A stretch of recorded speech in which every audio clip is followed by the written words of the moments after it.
18편 보시겠습니다. 시편 18편. 나의 힘이신 여호와여, 내가 주를 사랑하나이다. 여호와는 나의 반석이시요 나의 요새시요 나를 건지시는 이시요 나의 하나님이시요 내가 그 안에 피할 나의 바위시요 나의 방패시요 나의 구원의 뿌리시요 나의 산성이시로다. 내가 찬송받으실 여호와께 아뢰리니 내 원수에게서 구원을 얻으리로다. 우리 18편은 지금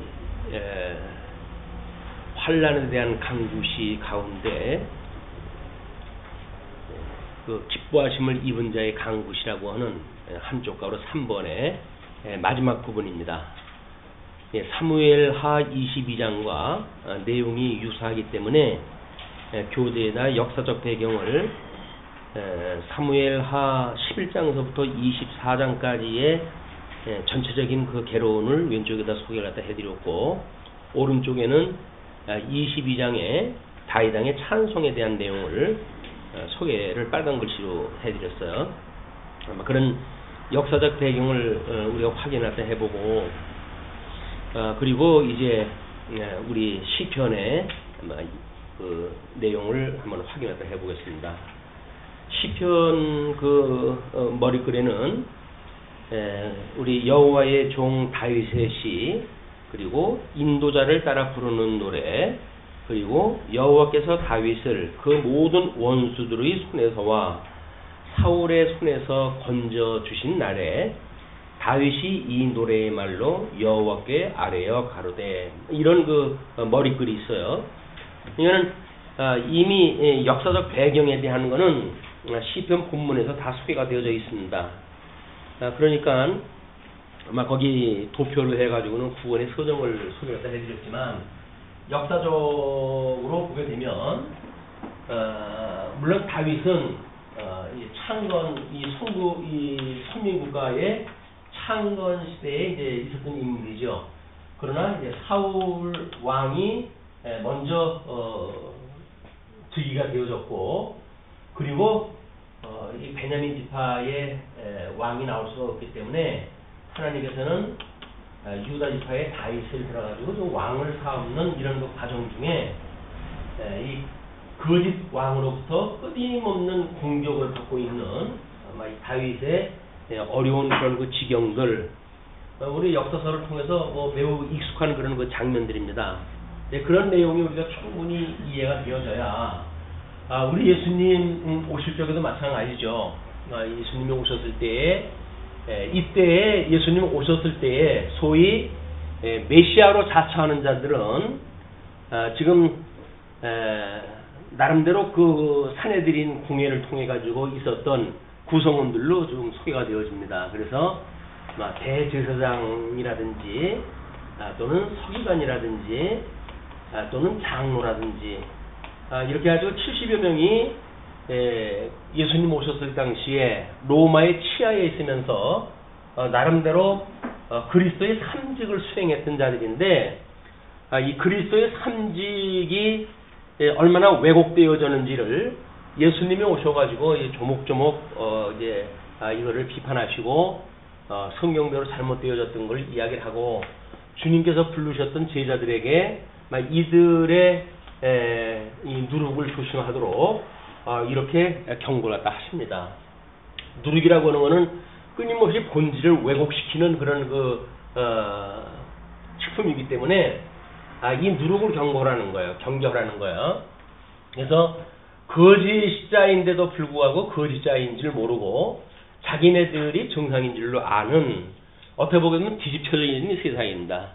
우리 어둠에 살아가는 사람들이 얼마나 사악한지는 이런 역사의 내용, 우리 예수님이 오셨을 때 이런 내용을 가지고 볼 때에도 잘 드러나지 않아요. 그냥 이 사람들은 나름대로 최선을 다했던 사람들이고, 명분은 하나님을 섬기는 이런 그 사람들로 있었기 때문에 그들한테는 스스로 우리는 죄인이다, 뭐 우리는 이게 잘못되어졌다 이런 그 생각이 없는 자들이에요.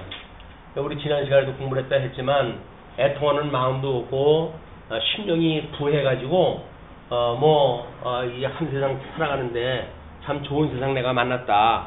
내가 뭔데 도대체 하나님께서 이런 직임을 줘가지고 이 어려운 세상에 잘 먹고 잘 살고 그리고 많은 사람들한테 칭송을 받으며 존경받으며 살아가게 하시는지 일생일대의 나의 행운이라고 믿었던 사람들일 거예요.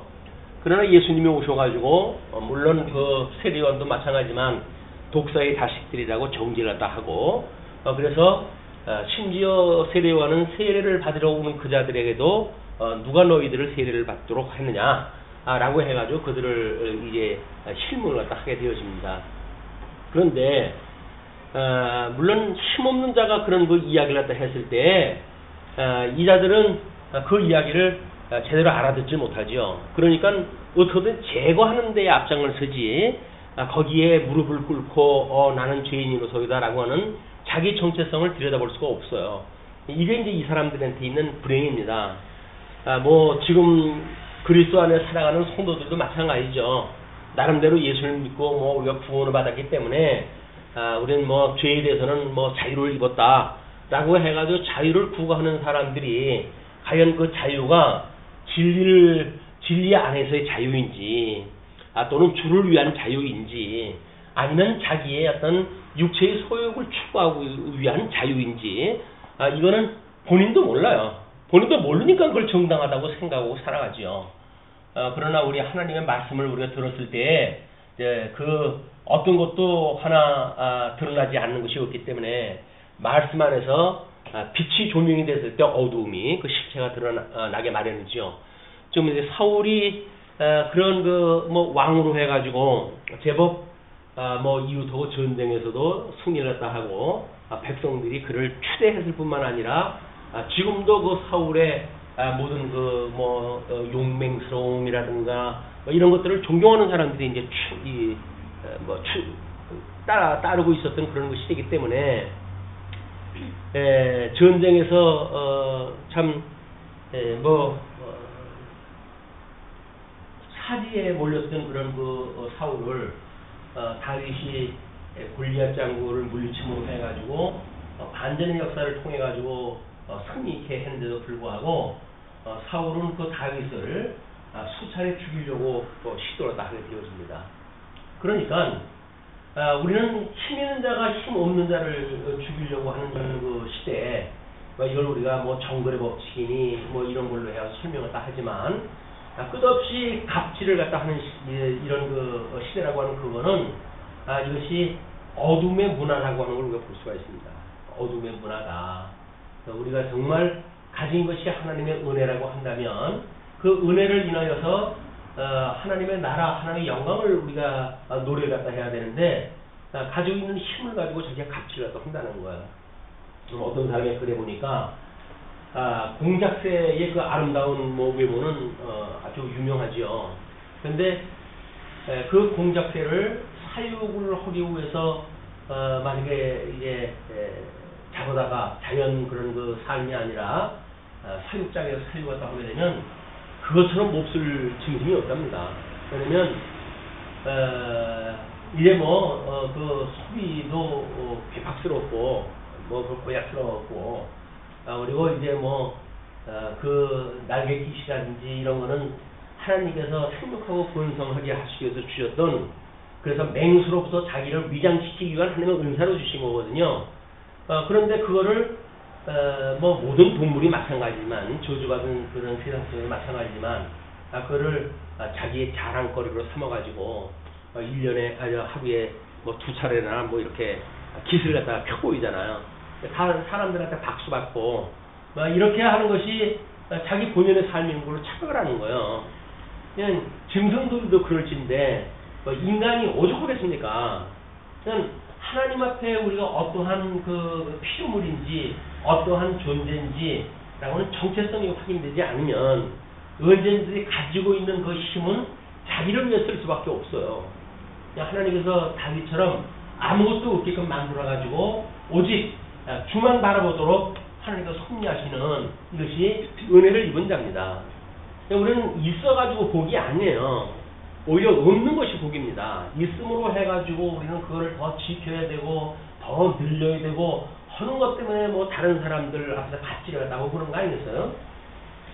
물론 뭐 사회적인 그런 그 많은 문제들도 이제 우리가 이렇게 시사가 되어지고 있지만 정말 아무것도 없는 아무것도 아니라고 하는 물맷돌 가지고 골리앗에게 전쟁을 나갈 수밖에 없었던 그런 그 다윗은 철저하게 주를 바라보고 살았던 사람이기 때문에 지금 18장 1절에서 그가 고백하는 그 이야기가 아마 18장 전체의 내용을 끌고 가는 그런 그 이야기 아닌가 싶습니다.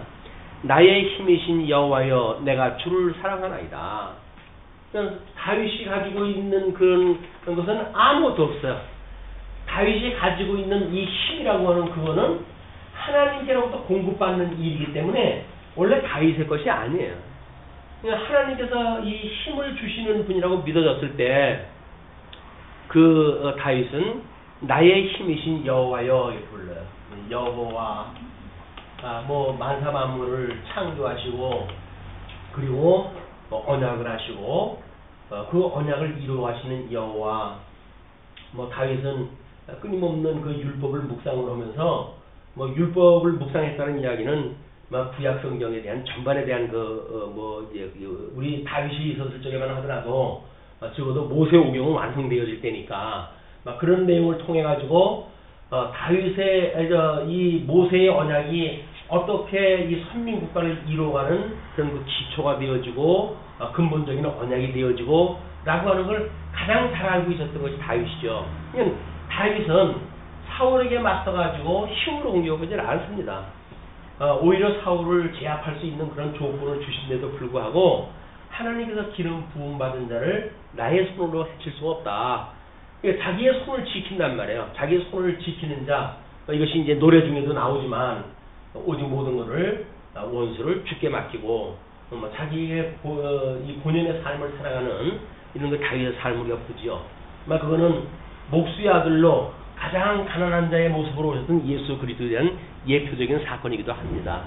그래서 우리 예수님이 오셔가지고 뭐 당신의 능력을 가지고 뭘 이룬 것이 아니라 성경대로 죽으시고 성경대로 부활하심으로 해가지고 저 언약대로 이루신 여호와를 영광을 드러냈던 예수님에 대한 모습도 우리가 상기해 볼 수가 있습니다.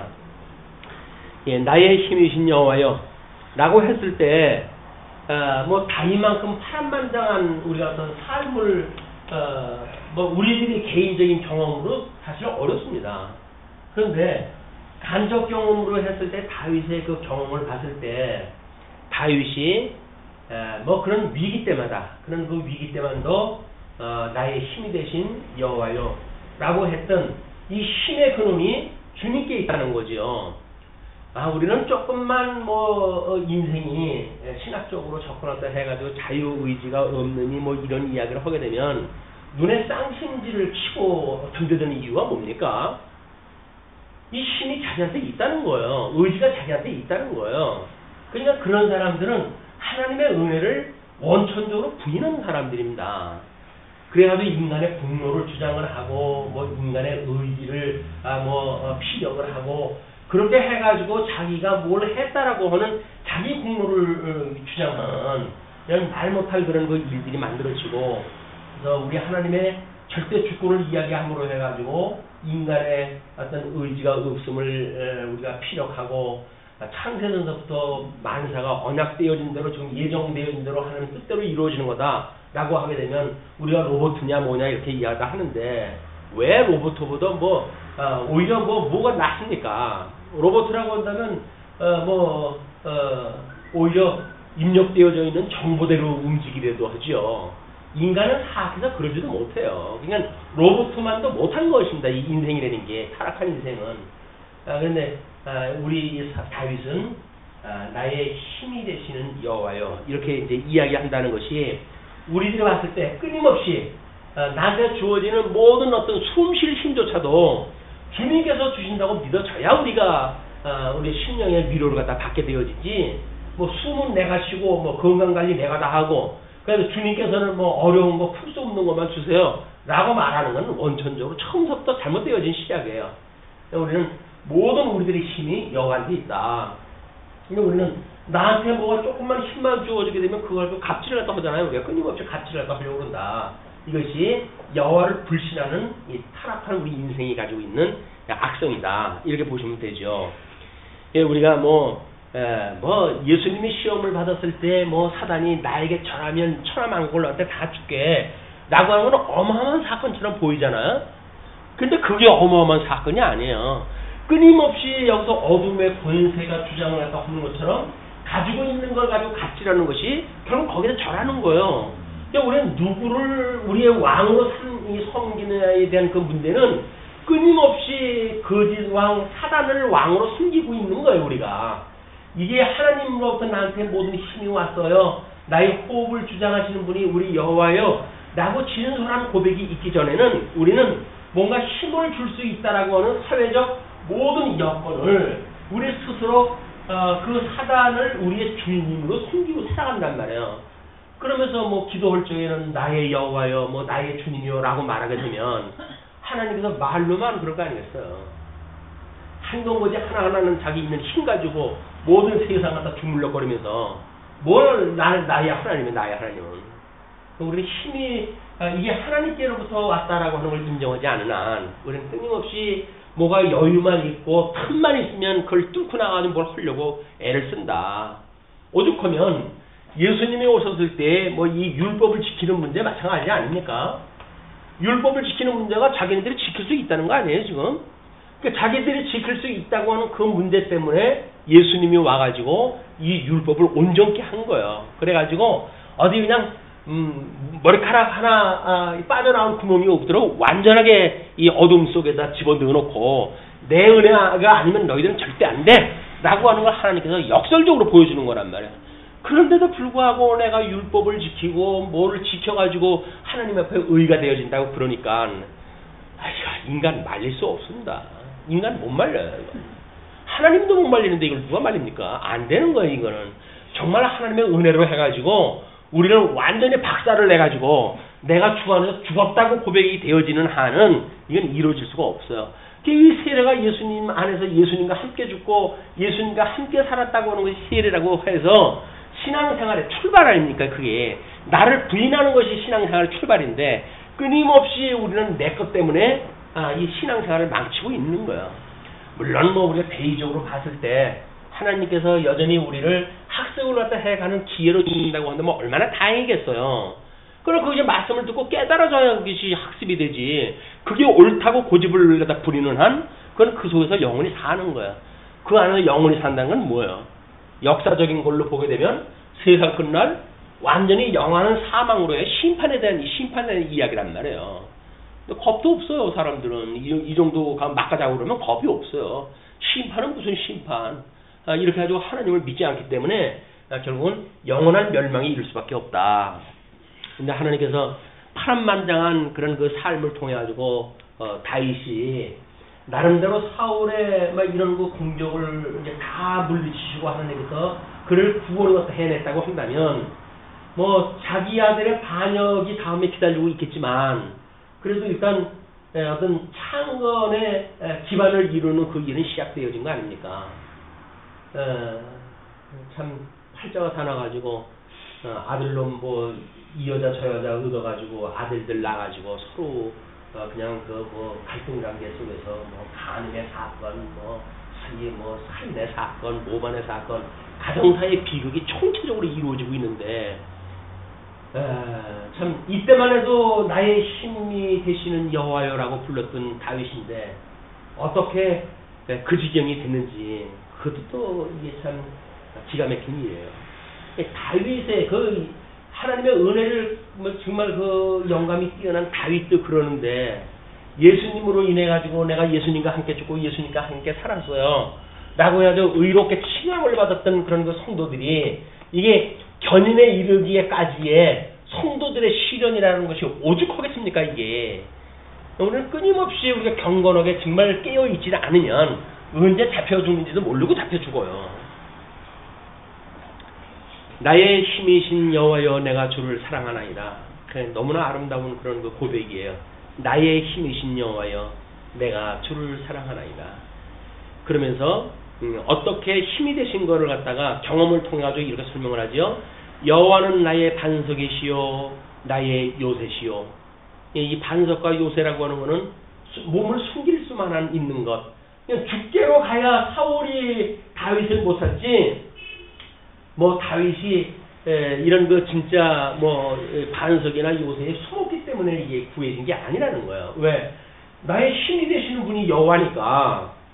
다윗이 사울의 그런 그 칼날을 피할 수 있었던 거는 바로 하나님이었고, 그거를 지금 계시 속에서 자기가 경험한 세계를 이렇게 반석이요 나의 요새라고 좀 이제 하나님 앞에 고백을 하는 거지요. 그러면서 나를 건지시는 이요, 그런 그 사울의 손아귀로부터 나를 건지시는 이시요, 나의 하나님이시요. 하나님, 뭐 하나님이라고 하는 전능자라고 하는 이야기 아닙니까? 전능자이신 나의 전능자, 나의 모든 것들을 하나님의 능력에 의해서 인도하시는 분, 그의 나의 전능자시요 나의 하나님이시요, 내가 그 안에 피할 나의 바위시요. 물론 뭐 위에 반석도 마찬가지겠지만 여기서 말하는 바위라고 하는 거는 이런 바위 산만큼의 큰 그런 그 바위를 이야기하는 겁니다. 이거는 뭐 바위가 하나님의 이 힘을 상징하는 그런 걸로 묘사되기도 하잖아요. 그러니까 지금 다윗이 나의 바위시오라고 하는 그런 그 이야기는 내가 그 반석 위에다가 집을 짓는, 성소를 짓는 이런 그 터로 합당하신 그런 그 하나님이라는 이야기입니다. 그러면서 내가 그 안에 피할 나의 바위시오. 그 안에 피할 나의 바위라고 그러니까 이제 그 앞에서 말했던 반석보다 더 큰 그런 걸 이야기하는 것이고, 나의 방패시오.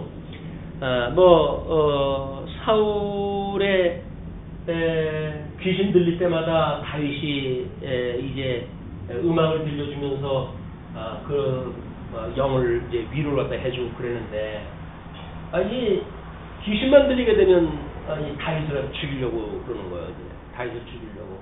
그래서 2차례씩이나 창을 던질 때 하나님께서 다윗으로 하여금 그 창끝을 피하게 하시잖아요. 그러면 하나님께서 그 피하게 한 것이 뭐 방패를 직접 들어가지고 야하고 막은 게 아니라 피하게 한 것이 방패란 말이에요. 그러니까 그렇게 눈에 보이는 거가 이게 나의 힘이 되시는 여호와이기 때문에 내 모든 피했던 것, 나의 그런 사울의 칼끝으로부터 창끝으로부터 피했던 것, 이것이 하나님이 나의 방패가 되셨습니다 라고 고백을 하는 거죠. 그리고 나의 구원의 뿌리시오.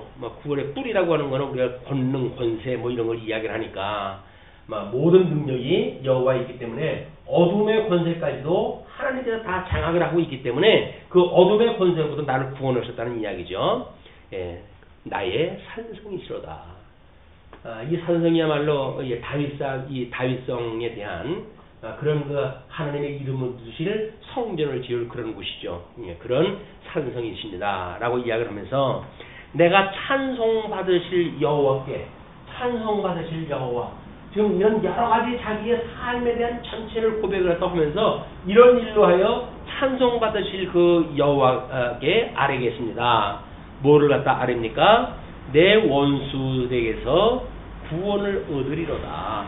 이런 분이기 때문에 지나온 과정 중에 이렇게 했기 때문에 지금 현재 고난을 또 우리가 앞에 있을지라도 그 고난은 우리 하나님께서 나를 구원하다 하실 겁니다. 이게 믿는다는 이야기예요.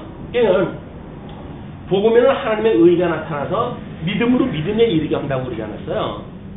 그러니까 이 믿음에 이르게 되어지는 것이 우리들의 이런 예수 그리스도로 말미암아 칭의함을 받았다고 하는 이 믿음도 물론 구약을 믿는 믿음으로 여기에 이른 거지만 성도와 예수 그리스도의 우리 부르심의 그 은혜를 우리가 고백을 한다고 했을 때는 끊임없이 견인까지도 우리 주님께서 인도하신다는 거예요. 이 믿음이 없어서는 안 됩니다. 그러니까는 우리가 주는 그리스도시요 이렇게 이야기해요. 주는 그리스도시요 살아계신 하나님의 아들이십니다 라고 하는 신앙 고백이라고 하는 그거는 우리를 의롭다고 칭해주는 거에 지나지는 아니하고 우리 주님 오시는 날까지 끊임없이 고백을 해야 되는 거예요. 그래야 주가 나의 그리스도가 되셔야 끊임없이 우리가 시험에 들다가도 또 정신 차리고 하나님 앞에 이 구원을 우리가 아뢰게 되어지고 이렇게 구원을 받고 이렇게 되어지는데 그것이 아니라고 한다면 구원받았는데 어디 가겠어? 이렇게 해가지고 뭐 아무것도 아쉬운 게 없어요. 예, 뭐 어저께 뭐 그런 그 이야기를 우리 끊임없이 내 심령이 가난한 데는 복이 있다고 그러는데 그렇다고 한다면 주 안에서 우리가 부유로움을 느끼는데 그렇다고 한다면 우리는 심령이 가난한 것이 아니지 않나 뭐 이런 그 이제 갈등이 있을 수 있잖아요. 그런데 여기까지 이르는 것이 온전한가라고 한다면 끊임없이 부족인 거예요. 이 심령에 대한 부족이다. 우리들한테 부족함이 없다는 건 뭐예요? 현실 세계에서 누리는 것이 부족함이 없다는 거지. 우리가 영원한 소망을 둔 그 나라까지 우리가 가진 않았잖아요. 아직도 육체의 이 껍데기를 입고 있는 거 아닙니까? 그렇기 때문에 우리는 지금도 심령이 가난해야 되는 거예요. 끊임없이 소망의 그 하나님을 바라보고 우리가 그분의 그런 그 구원, 궁극적인 구원을 노래해야 되고 하는 것이 심령이 가난한 자들의 복 있는 자들의 삶이란 말이에요. 예수님, 복 있는 예수님과 연합되어져 있는 성도들도 그거를 구하는 것이다. 그래서 소망, 믿음, 사랑 이게 항상 있을 것인데 사도 바울이 그 이야기했던 그 소망은 항상 있는 거야. 우리 육신의 장막을 벗어버릴 때까지는 끊임없이 있는 것이다. 근데 지금 만약에 족하다고 해가지고 이제 이 정도면 됐어요 주님, 뭐 이 정도 구원받았고 뭐 이 정도로 주님을 알고 그러면 이 세상에 누리고 살게요 라고 말한다고 한다면 그거는 그냥 실격이에요. 실격. 영원한 구원이라고 하는 것은 섰다 함도 아니요 이뤘다 함도 아닙니다. 끊임없이 우리가 소망을 가지고 살아가야 되기 때문에 주님을 향한 우리들의 갈증이 있고 의에 줄이고 목말라 하는 것이 성도들의 삶으로 그냥 반영되어지고 있다. 그래서 이런 것들이 하나님의 말씀을 더욱 공부하고 싶은 그런 우리의 어떤 열정도 주시고 진리에 대한 열정도 주시고 하게 되어진다. 이게 없으면 그냥 이제 알먹고 알았고 구원받았다고 확신이 있고 지금 죽어도 천국 간다고 생각이 드니까 우리는 이 소망을 저버리고 산단 말이에요. 근데 믿음, 소망, 사랑이 항상 있다고 그러는데 그 소망이 없다고 한다면 그 사람은 뭔가 좀 잊어버리고 있는 거예요. 복음에 대한 본질을 놓치고 있는 거예요. 자, 이제 그러면서 4절로부터 19절 보시게 되면 하나님의 임재와 구원을 회고합니다. 이제 우리 구원을 갖다 주셨던 그 하나님에 대한 이야기죠. 사망의 줄이 나를 얽고 불의의 창수가 나를 두렵게 하였으며, 이 시적인 표현이지만 사망의 줄이 나를 얽어맸다고 하는 그런 그 이야기는 목전에 바로 저승사자가 와 있는 거예요. 이게 우리 한국적 표현에 의하면 사망의 줄이 나를 얽고 불의의 창수와 이 사울 힘 있는 세력들에 의한 이런 그 공격에 마치 어떤 무서운 파도를 불러일으키면서 일어나는 창수와 같이 나를 두렵게 하였으며, 스올의 줄이 나를 두르고 사망의 올무가 내게 이르렀도다. 이 다윗은 죽음의 직전까지 갔던 사람이에요. 우리 역사서에서 그 내용을 보지만 밀폐되어져 있는 공간 속 동굴 속에 숨었는데 그 동굴 속까지 들어온 거 아닙니까? 조금만 부스럭거리는 소리가 나게 되면 엄청난 그 군대에 의해 가지고 다 멸절당할 판인데, 그런데 하나님께서 다른 이 힘이 되시고 은혜가 되셔가지고 옷자락을 베는지도 모르고 사울이 거길 빠져나가잖아요. 산 건너편에 이르렀을 때 이제 그런 그 옷자락을 가지고 상대 장수를 갖다가 비난을 갖다 하고 너의 주상을 갖다 제대로 숨기지 못하는 그런 걸 신랑을 갖다 하면서 다윗한테 고백을 했잖아요. 이 옷자락이 당신 겁니다. 당신을 죽일 수 있음에도 불구하고 당신이 하나님의 기름 부음 받은 자로 내가 인정하기 때문에 당신한테 내가 그렇게 악의를 가지고 있는 사람이 아닙니다. 그 이야기예요. 사실 다윗이 어떤 모발을 뿜은 게 없어요. 사울이 자기가 뭔가 시기를 갖다 해가지고 하나님이 함께 하시는 걸 깨닫고는 사울이 일방적으로 다윗을 시기한 거지 다윗이 그럴 만한 징조가 있어가지고 그런 게 아니라니까요. 참, 뭐, 그래서 그래요.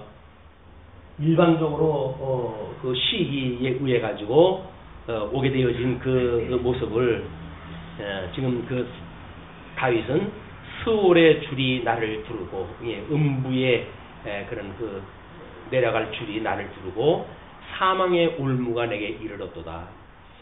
내가 환난 중에서 여호와께 아뢰며 나의 하나님께 부르짖었더니, 그때마다 아주 위기, 한때, 두때, 그리고 반때에 이르렀을 때, 이제 그때가 되어지는 거죠. 아주 멸하시기 전에, 그런 그 이야기예요. 주께 부르짖었더니 그가 그의 성전에서 내 소리를 들으시며, 이 성전이라고 하는 것은 다윗이 지금 여기에 그 다윗성에 법궤를 가지고 가기 전하네요. 그러니까 성전이라고 하는 건 어디예요? 물론 뭐 법궤가 있는 곳이라고 우리가 지칭할 수도 있겠지만, 이거는 천상의 성소에 계셨던 그 하나님, 그런 그 하나님을 이야기를 하겠죠. 거기에서 내 소리를 들으시며 그의 앞에서 나의 부르짖음이 그의 귀에 들려도다. 우리가 이런 그 기도, 물론 다윗이 만세 삼창을 하고 뭐 주요 삼창을 하고 이러면서 기도했던 것이 아니에요. 다만 그의 그 위기 때마다 하나님 앞에 얼마나 영적으로 해가지고 그가 이 사망의 줄이 나를 둘러오는지에 대한 그걸 고백했다고 하는 그거를 부르짖었다고 이야기하는 거지. 그걸 문자적으로 해서 부르짖었다고 그러지 않냐. 그냥 너희들도 부르짖어라. 이렇게 하는 거는 너무 이 성경의 말씀을 원색적으로 뭐 이렇게 보는 것이 아닌가. 우리는 부르짖는데, 이거 정말 우리가 가슴 아픈 사람은 눈물을 흘리면서 울지 못합니다. 가슴으로 울어요. 가슴으로. 그런데 마치 뭐 눈물을 흘리고 뭐 다른 사람들 보는데 그 슬픈 모습을 보이게 되면 그 사람은 애통한 모습인 것처럼 보이고, 그리고 가슴으로 우는 사람들에 대한 거는 저 인간은 철판을 깔아가지고 슬픔도 애곡도 모른다고 이렇게 이야기했다 하는데, 보이는 것만 보는 사람들의 걸 우회가지고 보이지 않는 걸 보는 사람이 일부러 연출할 필요가 없는 거예요. 이에 그렇게 그 기도를 들어주시는 하나님께서 기도를 갖다 드려주시기 때문에 땅이 진노하고 산들의 터도 요동하였으니 그의 진노로 말미암았습니다. 지금 이 다윗의 기도는 예수님이 십자가에 못 박아 죽으시기 전에 그런 상황과 하나도 다르지 않습니다. 그 기도를 갖다 했더니 하나님께서 어떻게 하신다고요? 털을 갖다 흔들어 가지고, 예수님이 부활을 갖다 하실 때, 뭐 죽으실 때 뭐 이 태양이 빛을 갖다 잃고, 하지만 그가 산이 깨지고 뭐 이렇게 변화가 일어났던 그런 그 일은 바로 예수님의 부활의 사건을 그대로 보여주는 이런 그 모습이기도 합니다. 그러면서 산들의 터도 요동하였으니 그의 진노로 말미암았습니다. 그러면서 그의 코에서 연기가 오르고, 그라고 하는 것은 하나님인데, 하나님이 영이신데 이런 것이 있을 수 없잖아요. 그러나 동영의 그런 그 상태로 해가지고 시인은 지금 이야기하는 겁니다. 사람의 모습으로 하나님을 그려가지고 사람이 코에서 생기가 나는, 이 코에서 연기가 나는, 뭐 어떤 화가 났을 때, 뭐 이런 진노했을 때 나오는 그런 기운처럼 그런 거를 지금 시적 표현으로 이렇게 이야기를 하는 거예요. 그의 코에서 연기가 오르고 입에서 불이 나와 사름이여. 입에서 불이 나오는 것은 심판에 대한 이야기지만 그것이 이는 하나님의 입에서 직접 나오는 불을 이야기하는 것이 아니라 하나님께서 천재지변을 움직여가지고 번개를 치게 하고 뭐 이거 뇌성을 갖다 이제 울리게 하시고 이러므로 보여준 진노의 모습을 그렇게 그린 거죠. 그러면서 그 불에 숯이 피어도다. 그 불로 해가지고 심판할 때 사용할 그 숯에 불이 붙었다 그 이야기예요. 그가 또 하늘을 들이우시고 강림하시니 그의 발 아래는 어두컴컴하도다. 하나님의 임재가 심판을 그래도 한데도 불구하고 하나님의 임재가 아주 어두컴컴한 그런 그걸로 해가지고 가려져 있는 상태, 이걸 이제 보여주는 그림이죠. 그러면서 그룹을 타고 다니시며, 그룹은 물론 에덴 동산에서 이제 화영검과 함께 거기 출입을 막았던 그런 천사장이기도 합니다. 그래서 우리가 그걸 제사장의 그 천사장이라고 이렇게 이야기를 했잖아요.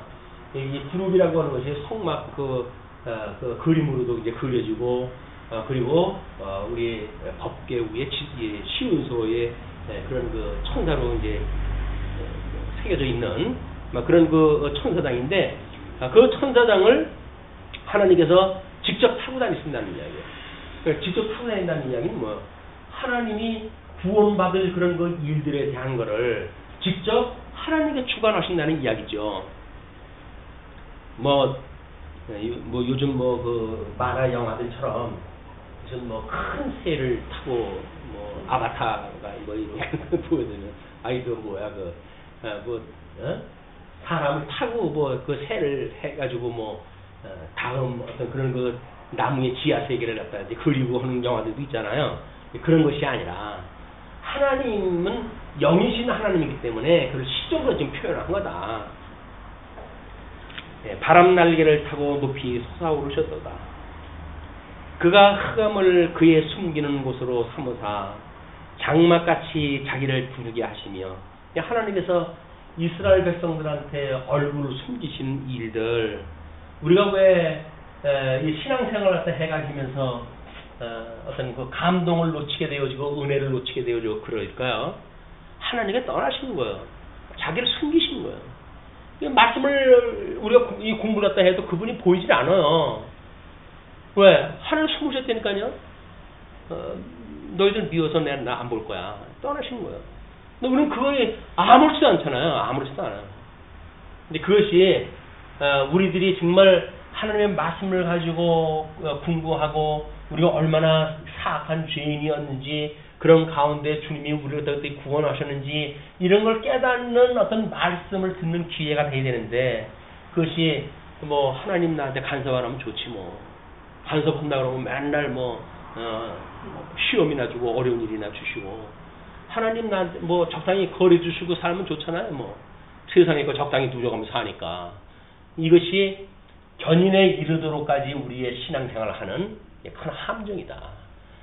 견인에 이르도록 되어진 것이 하나님의 은혜인데, 궁극적인 은혜인데, 칭의함을 받았다고 하는 이것이 정말 하나님께서 주시는 그 칭의를 받았는지는 우리는 몰라요. 이 칭의함을 받았다는 이야기는 성화라고 하는 과정을 통해서 열매를 통해서 우리가 확인되어지는 일이지, 칭의함을 받았어, 나의 신념이 칭의를 받았다고 하면 칭의를 받은 건가요? 아닌 거예요. 그냥 견인에 이르기까지의 우리들의 이 어떤 그 과정은 하나님께서 붙들고 있는 거예요. 물론 우리가 여기서 간간히 성령의 열매를 맺으면서 우리 하나님이 주시는 열매라고 믿어지고 견인에 이르는 소망을 가지고 우리 살아가는 것이 믿음의 사람들이죠.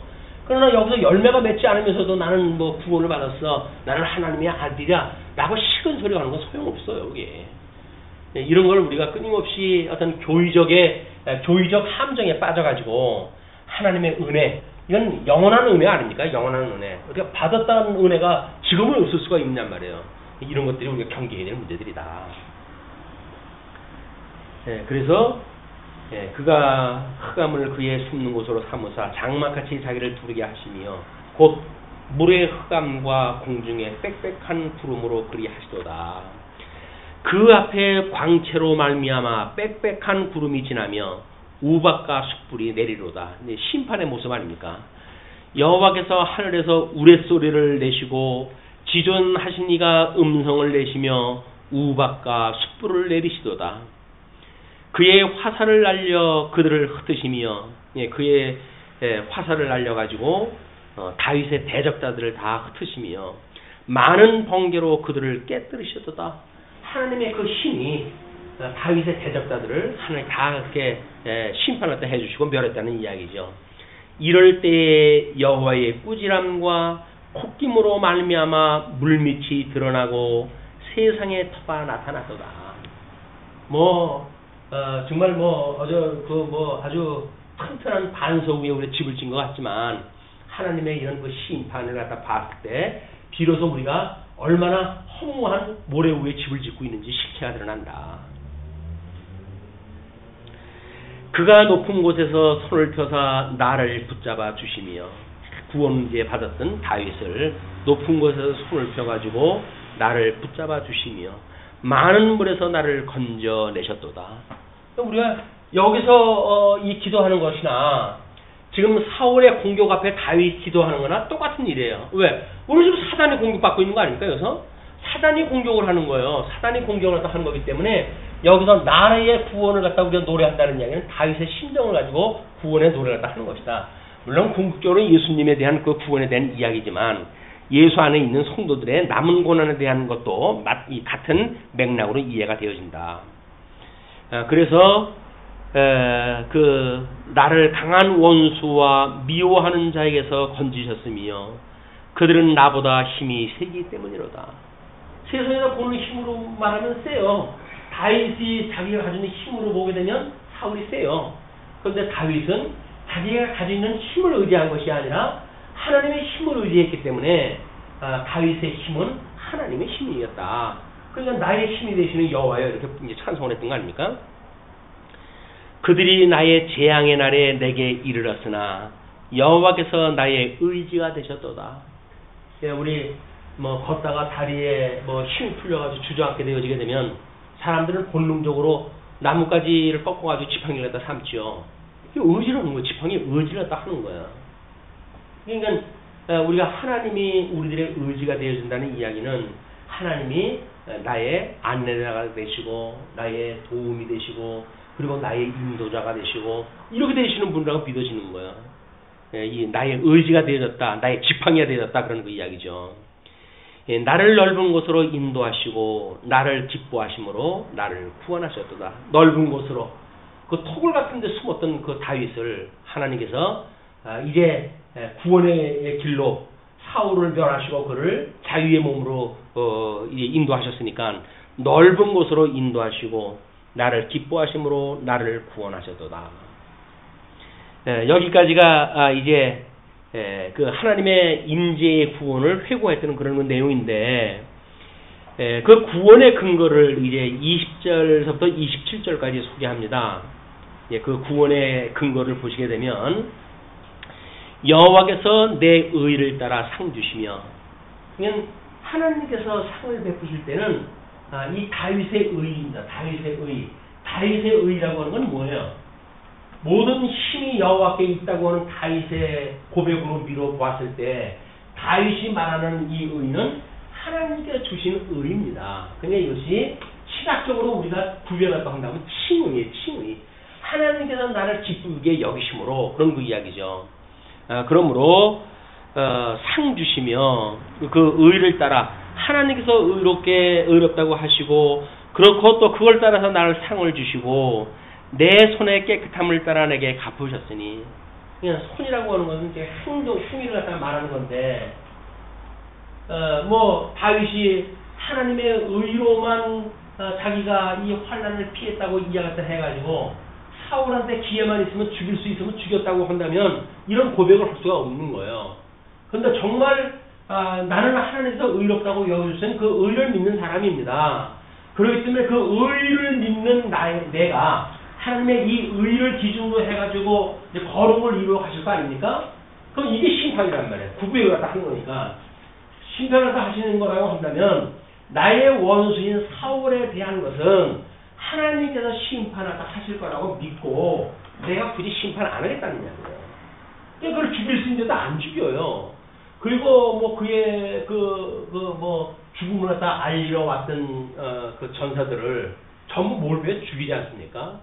그뿐도 아니에요. 사울의 아들이 이제 사울이 죽자 이제 아들이 왕위를 갖다가 갖게 되어지는데 그 사울의 왕을 그 불안당들이 가지고 죽여가지고 그리고 그 목을 가지고 오잖아요. 당신이 대적했던 원수를 갖다 멸했습니다. 칭찬받겠다고 오는 거예요.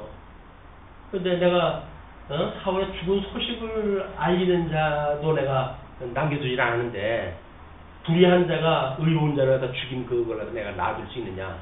저놈들 목을 벼라. 다 전멸시켜버리잖아요. 손을 지켜요.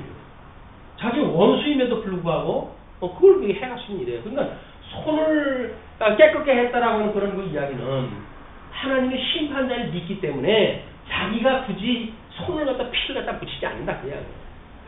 우리가 원수를 위해서 기도한다고 하는 그런 분들이 마찬가지죠. 원수를 받는다고 해가지고 뭐 부시를 갖다 대고 해가지고 뭐 음해하고 뭐 그래가지고 불리한 일이 있으면 어떻게든지 뭐 고소 갖다 하고 이렇게 하는 것이 아니라 결국 하나님 앞에 심판을 맡기고 우리는 손을 깨끗하게 할 이유가 있다. 이것이 지금 다윗의 고백이었단 말이에요. 내 손의 깨끗함을 따라 내게 갚으셨으니 이는 내가 여호와의 도를 지키고 악하게 내 하나님을 떠나지 아니하였으며. 그러니까 이것이 이런 행동 중에 열매로 드러난 이걸 가지고 하나님 앞에 지금 고백을 다 하는 거예요. 이게 믿으면 행위가 아무것도 아니라고 하는 것이 아닙니다. 행위라고 하는 건 전부 열매로 나타나는 거기 때문에 여기서 그러잖아요. 자기 손의 깨끗함을 따라 내게 갚으셨다 이야기를 하잖아요. 자기를 정당방위다 법적으로 해가지고 아무 문제 없어요. 이렇게 한다고 해서 죽였다. 그런다고 해서 하나님의 법이 그걸 해서 용납을 합니까? 안 되는 거예요. 세상법 가지고 정당함을 해서 주장하고 하는 건 아무 의미가 없습니다. 근데 복음을 증거하면서 사람들을 법으로 고소했다 해가지고 옥새를 뒤에 놓고 지적 소유권을 주장했다 하고 하는 사람들을 보면 참 답답한 사람들인 거예요.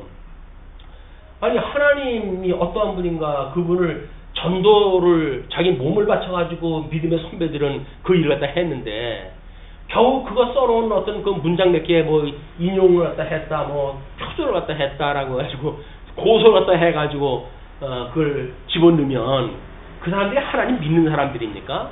아닌 거예요. 돈만 믿는 사람이 돈이 힘이라고 믿는 사람들이에요. 그러니까 가난한 사람들 어떻게 하든지 고발을 갖다 해가지고 돈을 물고내는 거 아닙니까? 저도 그것 때문에 해가지고 30만 원 물어냈잖아요. 참 문서 성교를 갖다 한다고 명분이야 그럴듯하지요. 근데 문서 성교를 갖다 하는 사람들이 성교 할 사람들이 그래 그거를 썼다고 해가지고 고발을 갖다 해요. 세상법에다가. 그냥 하나님 믿는 거야. 우리 신앙생활 때 해간다고 하면 정신 차리지 않으면 언제 우리가 구르터기에 빠진지 모릅니다. 이는 내가 여호와의 도를 지키고 악하게 내 하나님을 떠나지 아니하였으며 그의 모든 규례가 내 앞에 있고 내게서 그의 율례를 버리지 아니하였습니다. 예, 규례와 율례가 나오죠. 예, 규례, 율례. 우리 율법이라고 하는 그 구성을 보게 되면 계명이 있고 이 계명은 율법과 규례와 법도라고 하는 것에 이 강령이라고 하지 않았어요? 그러면 이 계명 중에 율례라고 하는 것이 하나님이 기뻐하시고 하나님이 싫어하시는 것이 무엇인지에 대한 우리 인간을 향한 행동 강령이 여기에 이제 포함이 되어져 있단 말이에요. 율례에. 그런데 이걸로 해가지고 율례로 해가지고 다 죽을 수밖에 없잖아요. 그러니까 하나님이 규례를 다 주신 거예요. 은혜로 해가지고 너희들을 내 은혜가 아니면 너희들은 심판으로 다 죽어야 돼. 그런데 하나님이 규례를 갖다 주셔가지고 은혜로 그를 갖다 불러내셨다. 그런 그 이야기 아닙니까? 그러니까 지금 그 다윗의 고백이 그거예요. 그의 모든 규례가 내 앞에 있고 하나님의 나를 의롭다고 하셨던 칭의함을 주셨던 그런 규례가 내 앞에 있고 또 내게서 그의 율례를 버리지 아니하였습니다. 율례 규례로 해가지고 우리가 용서를 받았다고 해가지고 그러면 우리 내 손에 피를 갖다 묻혀도 좋다는 얘기냐? 그게 아니라는 거 아니에요. 끊임없이 율례가 내 앞에 있다. 우리가 할 때는 이제 다음번 마태복음에 그 율법에 대한 문제가 나오지만 끊임없이 이거는 주님께서 다 지킨 거다 라고 해가지고 거의 이건 사정화 시켜버렸잖아요. 근데 우리 요한 1, 2서 3서를 갖다 공부하면서 뭐라 그래요? 내가 옛계명을 말하는 이것은 새계명인데 이것이 옛것과 새것이 뭐가 다른 게 없다. 똑같은 거라는 거예요. 그냥 네가 이 계명대로 살아가지 않으면 안 된다는 거 아닙니까? 그러니까 이 계명의 정신을 우리가 모르게 된다고 한다면 우리는 예수님이 다 이루었기 때문에 나하고 상관이 없다는 등 그럼 예수님하고 나하고 상관이 없는 거죠. 내가 예수님하고 한 몸이 이루어졌는데 그렇다고 한다면 우리가 어떻게 계명대로 살아갈 것인가에 대한 이런 것이 끊임없이 여기서 우리 하나님 앞에 우리가 정말 부르짖는 기도로 있어야 되는 문제들이다. 이런 것이 없다고 한다면 우리는 너울만 성도의 너울, 이 어떤 무늬만 성도다. 그래서 정말 끊임없이 우리가 어떻게 주님 앞에서 이런 그 계명을 따라서 이 계명을 따라가지고 주 안에서 사랑하는 자에 대한 사랑에 우리가 아주 그 본질의 세계를 들여다볼 수가 있다. 그게 아니면 형식적으로 살아갈 수밖에 없어요. 교의적으로 해가지고 예수님이 그걸 이루셨고 나는 그로부터 이제 자유를 갖다 입었고 이렇게 온전케 하시고 그분이 다 이루신 건데 이렇게 이해하다 하는데 그렇다고 한다면 왜 같은 성령께서 기록했던 요한 3서에 가가지고는 계명대로 사랑을 하다 허락할까요? 우리하고 상관없는 걸 가지고 왜 그렇게 하라 그래요? 아닌 거예요. 우리가 뭔가를 너무 편협적으로 잘라가지고 봤기 때문에 나타나는 현상이다. 성경 66권을 우리가 이걸 통전적으로 이해를 하게 되면 모형적으로 준 건데 실체에 대한 모형 아닙니까? 그럼 그 모형이 실체하고의 상관이 있는 거지 어떻게 상관이 없는 거일 수가 있겠어요. 그러니까 우리는 성경을 난도질을 쳐가지고 그동안 뭐 성경 몇 절을 가지고 뭐 강론한다 은전다 했지만 이런 사건도 주제별로 잘라가지고 보게 되면 그렇게 우리가 배워진단 말이에요. 그러나 그렇다고 한다면 요한 3서에서 율법 이 계명대로 사랑하다 하라고 하는 건 뭐라고 설명을 할 거예요. 이 주제를 설명할 때 그거는 어떤 본문에서 빼버리게 되면 다른 사람 문제 삼는 사람 없을 거 아닙니까? 그러니까 이 논리는 다 우리가 맞아 하고 간다니까요. 근데 요한 3서 가지고 그 계명대로 사랑하라고 하는 그것이 생각이 났어요. 근데 생각이 났을 때 이게 생각나면 문제가 되겠지만 이미 이거는 우리 머리에서 또 떠나버렸어요. 이제 아무 문제가 없는 걸로. 그러니까 우리가 아무 문제 없이 신앙생활 한다니까요. 잘못 배운 대로 해가지고 아무 문제 없이 지나가요. 끊임없이 이 통전적으로 이해하다 해야 나름대로 이 심리로부터 견인에 이르는 첫사랑으로부터 마지막 사랑에 이르는 우리 성도의 삶에 대한 본질의 세계를 우리 들여다보고 하나님 앞에 옥깃을 넘이는 신앙생활을 할 수가 있게 되어진다. 또한 23절 또한 나는 그의 앞에 완전하여 나의 죄악에서 스스로 자신을 지켰나니 완전하다는 이야기는 뭐예요? 하나님께서 이 율법을 온전케 하고 당신께서 다 이루신다고 그러지 않았어요. 그러니까 이미 예수님하고의 연합되어지지 않은 우리 이 성도라고 하는 그것은 연합되어지지 않다고 한다면 그렇다고 한다면 예수님하고 우리는 상관이 없는 거예요. 근데 우리는 성경을 통해 가지고 이런 우리의 삶을 통해 가지고 주 안에 내가 있다고 하는 것을 우리가 이제 믿음으로 보았을 때 끊임없이 예수님의 고난이 우리의 고난으로 하나로 온단 말이야. 하나의 문제로. 예수님 고난 받았으니까 나는 안 받아도 되죠 라고 하는 문제가 아니라 남은 고난을 채우라는 이야기는 뭡니까? 한 몸이라는 거 아니야. 한 몸. 그러니까 예수님의 그런 이 계명에 따른 그의 죽으심이 나의 죽음이로구나 라고 동일시 되어졌을 때 우리는 예수님하고 한 몸이라고 하는 표현을 딱 하지. 뭐 예수님이 다 이루셨으니까 우리 안 해도 돼요 라고 하는 그런 표현은 이미 우리는 한 몸이 아니라는 거예요. 왠지 머나먼 당신 이런 관계인 거예요. 연합되어지지 아니한 이런 그 관계는 머나먼 당신입니다. 그러므로 자신을 지켰다는 이야기는 하나님께 지켜주신 은혜를 따라서 지켰다는 이야기로 이제 우리가 이해가 되어지죠. 그러므로 여호와께서 내 의를 따라 갚으시되 그의 목전에서 내 손이 깨끗한 만큼 내게 갚으셨도다. 지금 다윗이 구원받았던 그런 일들은 믿음뿐만 아니라 믿음에 따른 열매까지도 주님께서 주신다고 하는 것을 신실하게 믿었던 그 믿음에 따라 가지고 하나님께서 이렇게 섭리하다 해가셨다. 그런 그 이야기예요. 그러면서 자비로운 자에게는 주의 자비로우심을 나타내시며 완전한 자에게는 주의 완전하심을 보이시며 우리 긍휼히 여기는 자에게는 긍휼히 여기심을 받을 거라고 이렇게 이야기했다 했는데 자비로운 자 그 마땅히 자기를 대적하는 자인데 자기 목숨을 노리는 자인데 사울을 죽일 수 있잖아요. 사울을 죽인다고 해가지고 비난하는 사람은 아무도 없습니다. 다윗을 따랐던 모든 신하들이 그러잖아요. 지금 기회입니다. 지금 죽여야지. 저거 남이 났다 당신은 죽어요. 그냥 저 지금 죽여요. 라고 이야기를 하잖아요. 네, 그 뭐 명분을 다 이 명분 따라 본다고 한다면 다윗을 따르는 사람들의 이야기가 맞는 이야기라니까요. 근데 코가 막고 답답할 정도로 다윗은 아니다. 하나님 앞에 기름 부음만 내 손으로 해야 할 수가 없어. 따라갔던 사람들은 그건 뭐냐 나는 너 따라다니다가 나는 죽어도 좋고 그러면 그놈만 산단 말이냐 이런 이야기 아니에요. 근데 그거는 상대적인 인간관계를 놓고 보면 그렇지만 하나님께서 기름 부음 받았다라고 하는 그걸 보게 되면 하나님께서 어떻게 원수를 갚아가지고 하나님의 언약대로 유다 지파로부터의 왕을 세우시고 그러므로 하나님의 언약대로 이루신 여호와의 영광을 드러내시는가에 대한 문제는 다윗이 손을 놓고 있어야 이게 가능한 일이에요.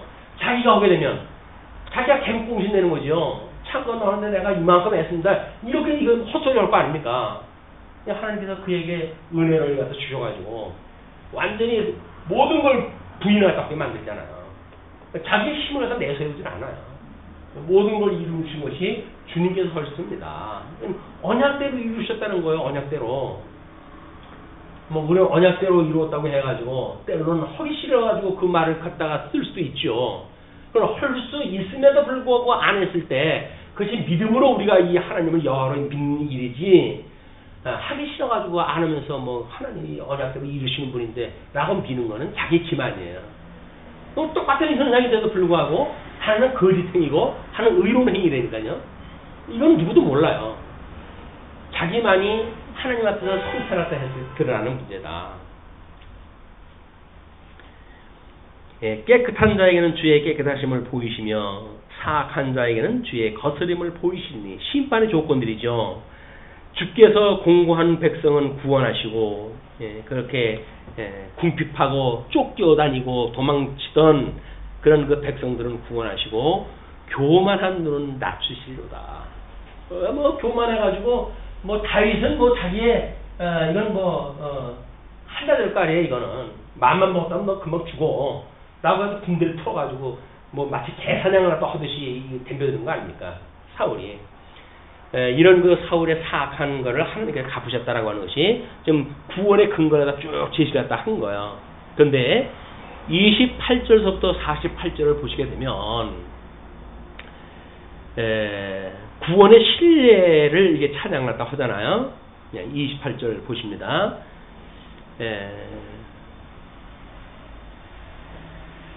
28절서부터는 28절서부터 27절까지 구원의 28절부터 48절까지 구원의 신뢰를 찬양하는 내용으로 소개가 되어져 있는데 28절 주께서 나의 등불을 켜시며 여호와 내 하나님이 내 흑암을 밝히시리이다.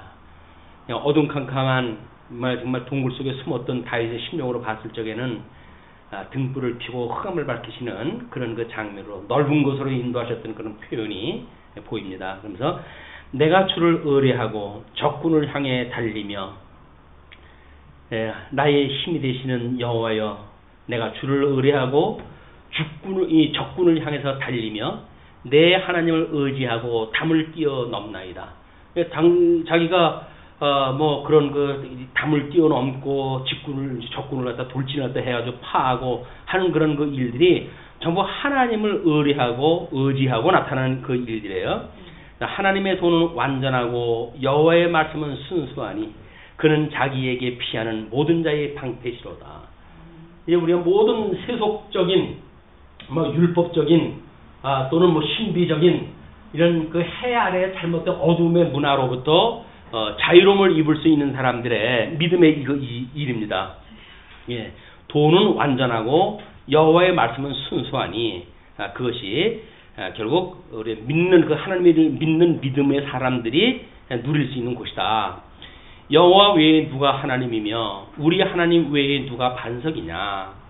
이 하나님이 힘으로 내게 띠띠우시며 내 길을 완전하게 하시며 나의 발을 암사슴 발같게 하시며 나를 나의 높은 곳에 세우시며 내 손을 가르쳐 싸우게 하시니 내 팔이 놋활을 당기도다. 노탈이라고 하는 것은 뭐 엄청난 그 힘이 있어야 당길 수 있는 그런 그 시위인데 그를 당길 수 있도록 하나님께서 지금 섭리하신다는 거예요. 다윗의 이런 그 노래는 이런 파란만장한 이런 그 경험이 만들어낸 이런 그 주옥 같은 노래라고 보여집니다. 이런 걸로 보게 되면 다윗의 이런 그 초기에 어려웠던 삶이야말로 다윗이 다윗에게 하셨던 하나님의 섭리였어요. 이걸 놓치게 되면 우리는 뭐 잘 사냐 못 사냐 이게 포커스가 맞춰져 버리니까 하나님을 믿지 못하는 이런 삶을 살게 되어진다. 거기에 있는 것이 아니다. 하나님이 나와 함께 계시다고 하는 걸 끊임없이 확인시켜 주시고 하나님이 나를 사랑한다고 하는 사랑이 확인되어져야 되는데 하나님이 나를 사랑한다고 하면서 왜 이렇게 못 살게 합니까? 하나님이 도대체 왜 야곱은 사랑하고 에서는 미워한다고 그러면서 나를 이 지경으로 해가십니까? 라고 이야기를 하니까 하나님의 그 뜻을 모르는 거예요. 예, 어떤 가시적인 세계 속에서 다른 사람 앞에 뭔가 어깨 뻑적지근해 보이는 것이 잘 산다고 생각이 드니까 본질적인 세계를 우리가 이 믿음의 세계를 놓치고 산다. 예, 또 주께서 주의 구원하는 방패를 내게 주시며 구원은 방패를 내게 주시며 주의 오른손이 나를 붙들고 그 능력의 손 구원의 손이 나를 붙들고 주의 온유함이 나를 크게 하셨나이다. 우리 하나님께서 이 다윗을 얼마나 사랑하셨는지 다윗이 그걸 깨달았다고 하는 그거는 너무나 놀라운 거야. 그걸 깨닫고 이 고난을 당한다고 하는 그 다윗의 입장에서는 이런 찬송이 나오는 거 아니에요, 전부. 지금 우리가 1절에 대한 그 10장서부터 21장까지 환란에 대한 강구시라든지 이런 것들이 다 뭐예요? 지금 창건 전에 나타나는 일들 아닙니까? 창건 전에 지금 다윗이 얼마나 파란만장한 삶을 살았는지에 대한 이야기라고요. 그런 걸 통해 가지고 하나님 앞에 대적들을 손에서 구원해달라고 하는 강구시를 갖다 하고, 그리고 거기서 또 구원을 이뤘을 때 찬양을 하고, 그냥 형통한 날과 이 공고한 날을 겸해 주시는 하나님을 깨달아가는 시간 세계 갖다 살아가게 했다는 이야기는 그게 현실 속에서 기쁘고 즐거운 문제가 아니라는 거예요, 지금. 그래서 공고한 날 하나님 앞에 많은 생각을 하고 울부짖고 기도하고, 형통한 날 그렇게 이루어지는 하나님을 찬양을 하고, 주관자이신 하나님의 모든 포커스가 맞춰져 있는 것이지 환경에 주어진 게 아니다. 우리는 환경 보고 좋다 나쁘다 하잖아요.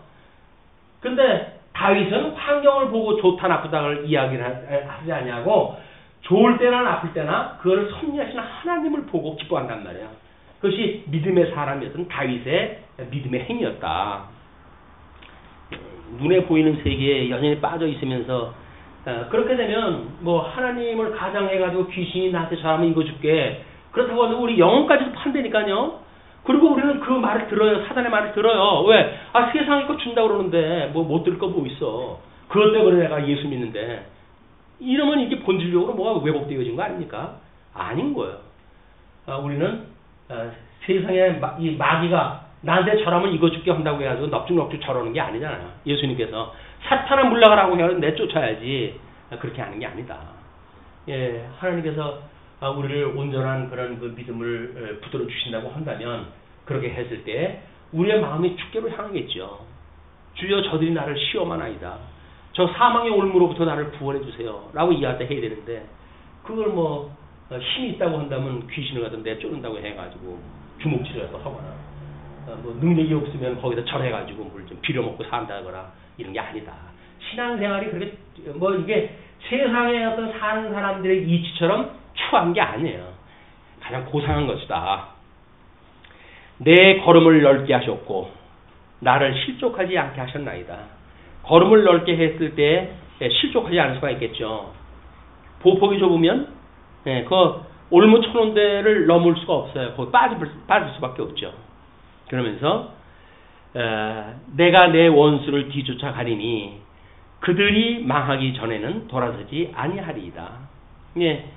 그 원수들이 얼마나 집요한지 망하기 전까지는 이제 끊임없이 대적을 하니까 끝까지 그들을 뒤쫓아서 가겠습니다. 내가 그들을 쳐서 능히 일어나지 못하게 하리니 그들이 내 발 아래에 엎드러지리이다. 이거는 지금 모든 대적자들을 갖다 다 이야기를 하는 거예요. 그러면서 주께서 나를 전쟁하게 하려고 능력으로 내게 띠띠우사 일어나 나를 치는 자들이 내게 굴복하게 하셨나이다. 전쟁하게 하려고 주께서 나를 전쟁하게 하려고 했던 그 주어가 누구예요? 주께서요. 그러면서 능력으로 내게 띠띠우사 일어나 나를 치는 자들이 내게 불복하게 하셨나이다. 전쟁을 하게 하신 것이 하나님이에요. 근데 하나님께서 이 다윗에게 능력을 주셔가지고 그리고 그러하여금 일어나게 해가지고 그래서 그를 대적하는 적군들에 대하여 굴복하게 하심으로 해서 하나님의 영광을 드러내신다. 또 주께서 내 원수들에게 등을 내게로 향하게 하시고 나를 미워하는 자들을 내가 끊어버리게 하셨나이다. 하나님의 은혜가 아니면 대적자들이 호시탐탐 기회를 노릴 터인데 등을 보인다는 이야기는 이미 힘의 열쇠를 느끼고 도망가는 거죠.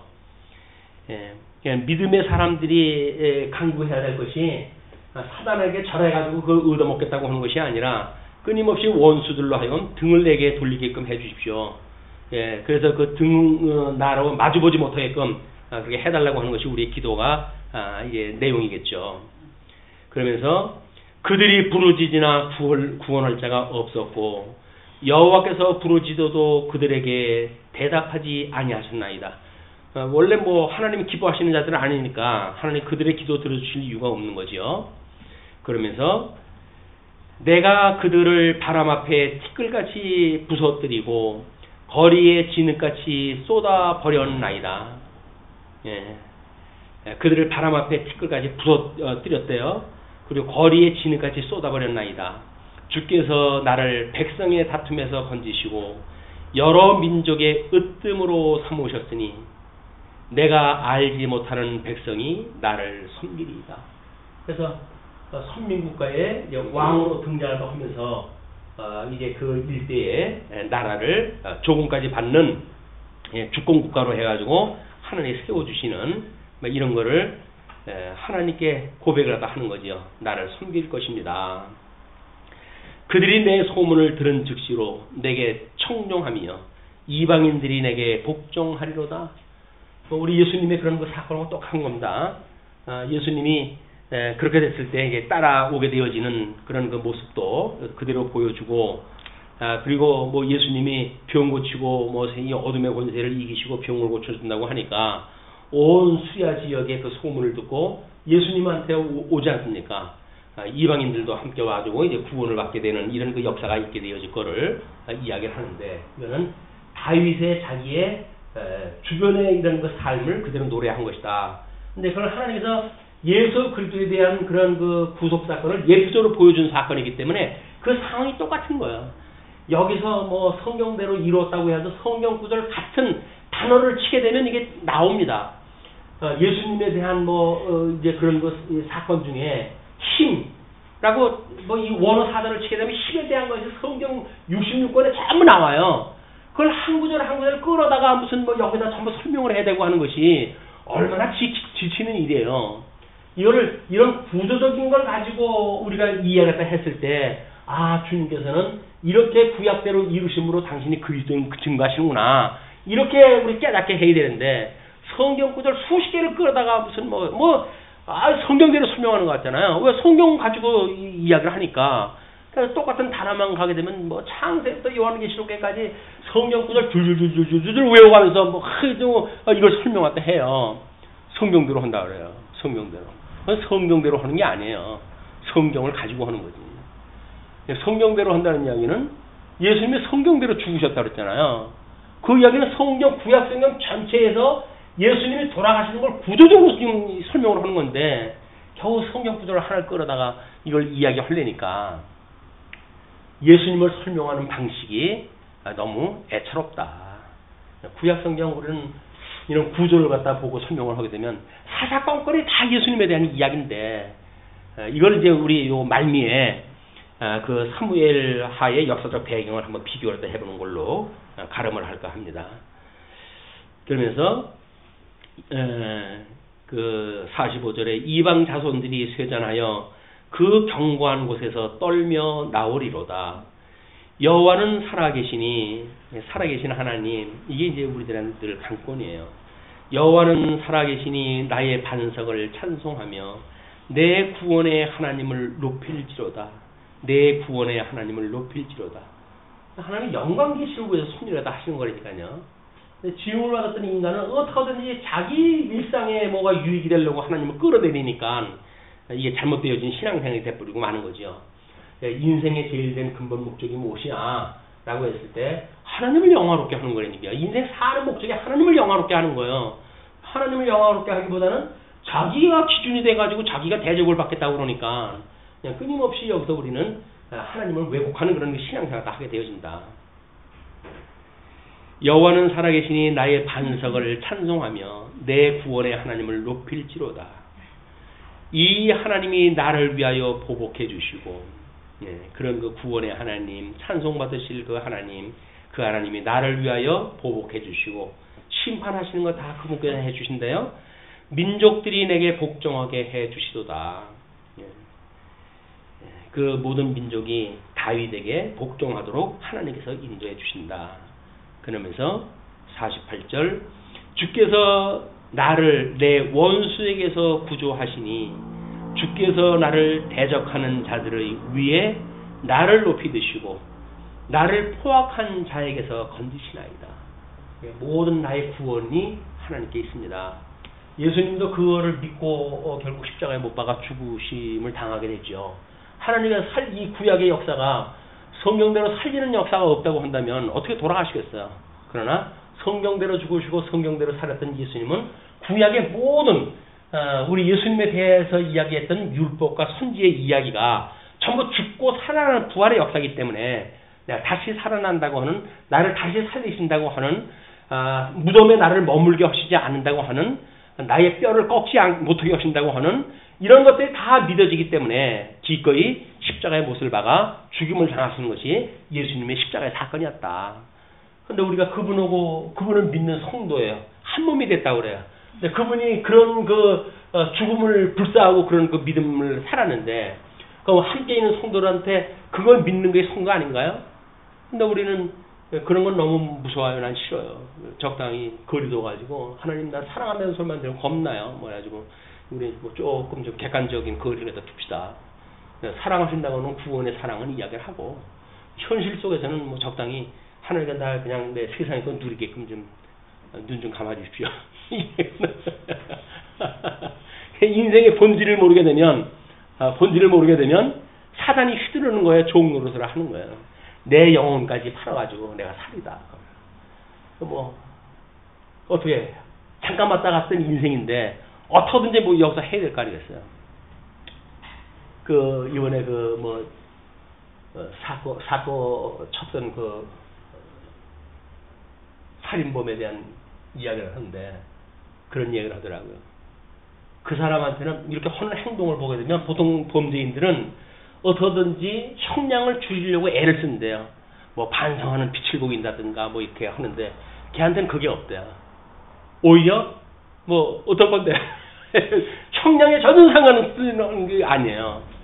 왜 그런가 그걸 보니까 그는 감옥에 있든지 나와 있든지 외로운 건 마찬가지라는 거예요.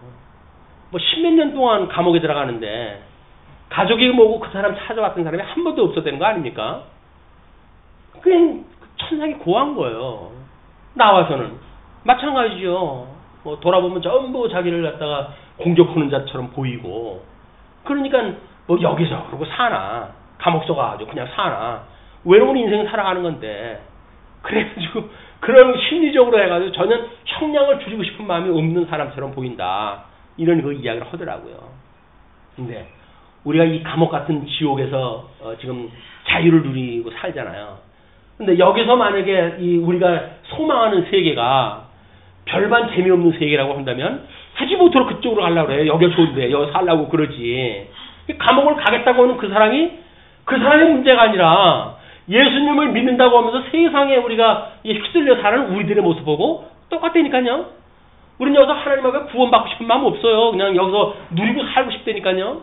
주시는 거 그냥 누리고 살고 싶어요. 왜? 여기서 사나 나가서 사나 마찬가지니까. 근데 우리가 정말 이 영원한 구원에 대한 감동이 있다고 한다면 이 세상에서 주고자 하는 그런 것들에 대하여 구질구질하게 우리가 머리 숙일 필요가 없다 그 얘기죠. 그리고 오직 하나님 앞에 나의 구원이 되시는 하나님, 나의 힘이 되시는 그 하나님 앞에 모든 걸 맡길 수 있는 일이 지금 이 다윗의 노래란 말이에요. 이 다윗의 노래는 예수님의 와가지고 그대로 성취가 되어졌어요. 그렇다고 한다면 그리스도 안에 살아가는 성도들의 삶도 이거를 닮아가는 삶이 되어지지 않겠느냐, 이런 생각이 듭니다. 자, 그러면서 이제 끝으로 49절 50절을 보시게 되면 하나님에 대한 찬양을 다짐을 해요.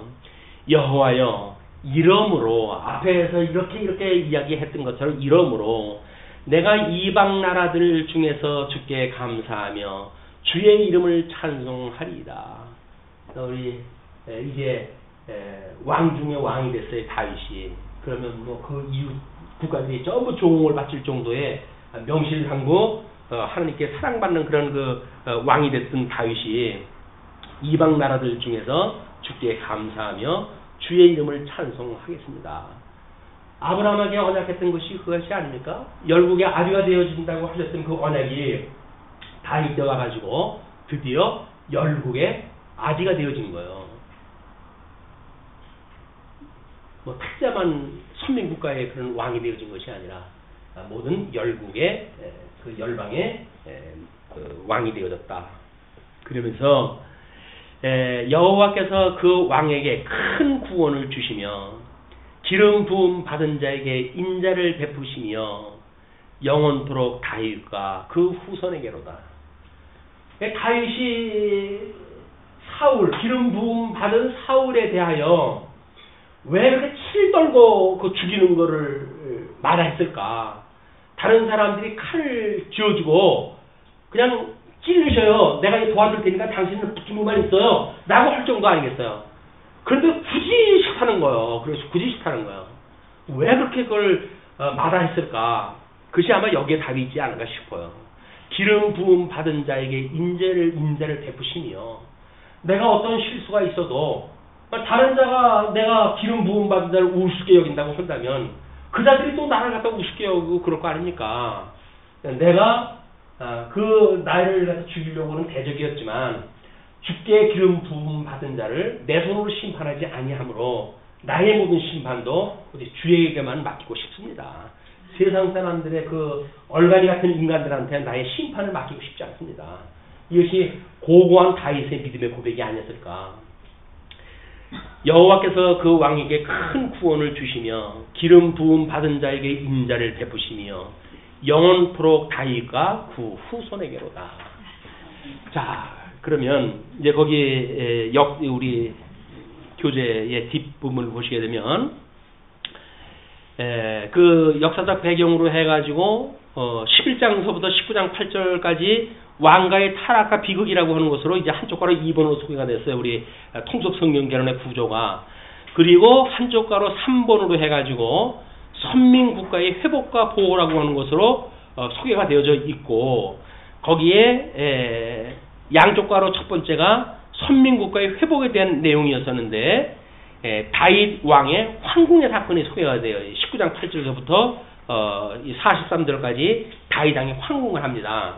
그리고 반란자의 숙청과 행정 조직이 이루어져요. 명실상부 뼈대가 만들어지는 것처럼 이제 선민국가의 그런 행정 조직이 이루어지고, 그리고 사울 후손의 처형과 영웅들의 공적이 21장에 소개가 되어지고 22장에 다윗 왕의 찬송이 끝으로 장식이 되어지는 거예요.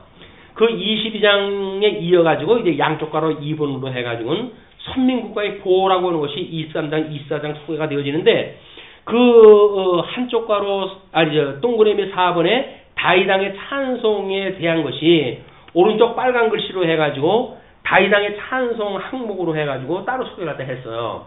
거기 이제 우리 나눠놓은 개론을 보게 되면 1절부터 7절까지 다윗이 구원의 하나님을 찬양하지요. 8절로 16절까지 자연계에 나타난 하나님의 권위를 찬송을 합니다. 그리고 17절부터 25절까지 정의의 하나님을 찬양하다 해요. 그리고 26절로 28절 각 사람에 대한 하나님의 응답을 노래하고, 29절로부터 46절까지 하나님의 은혜로 얻었던 승리를 고백을 했다 합니다. 그리고 결론적 찬양을 이제 47절부터 51절까지 결론적 찬양을 했다 하거든요. 근데 그 개론이 우리 시편 그 18편 그 개론을 보게 되면 1절로 3절까지 하나님을 찬양하라죠. 그 다음에 4절로부터 19절까지 하나님의 임재와 구원을 회고하고, 그 다음에 20절로 27절까지 구원의 근거를 노래한 다음에 28절로부터 48절까지 구원의 신뢰를 찬양을 하고, 49절부터 50절까지 하나님에 대한 찬양을 다짐을 해요. 결론적 찬양을 한단 말이에요. 그러니까 역사서에서 다윗이 찬양했던 그런 그 내용이 그대로 지금 시편 기자가 여기서 지금 이야기한 거란 말이에요. 지금 이 역대 지금 사무엘서에 기록되어져 있는 거는 사무엘이 이 사울이 이 사건을 지금 노래했다 했으니까 막 그거를 자기의 그런 역사 방식을 이해하는 식으로 해가지고 사무엘서를 기록을 했다 했을 때 다윗의 찬송을 기술을 했다 했겠죠. 근데 그 기술의 내용이나 다윗이 직접 불렀던 지금 시편의 노래나 그 구조상에 있었을 때의 내용이 매우 흡사했다.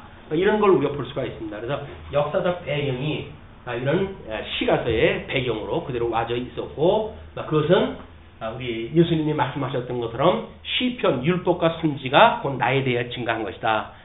그렇게 이야기했던 근거가 되어지는 이야기고, 그렇다고 한다면 우리들의 이런 어떤 통속 성경계론 이해 방식에 있어서 매우 어떤 그 시가서나 역사서나 또는 선지서를 이해하는데 도움이 되어지는 그런 구조라고 보여집니다. 자, 오늘 여기까지.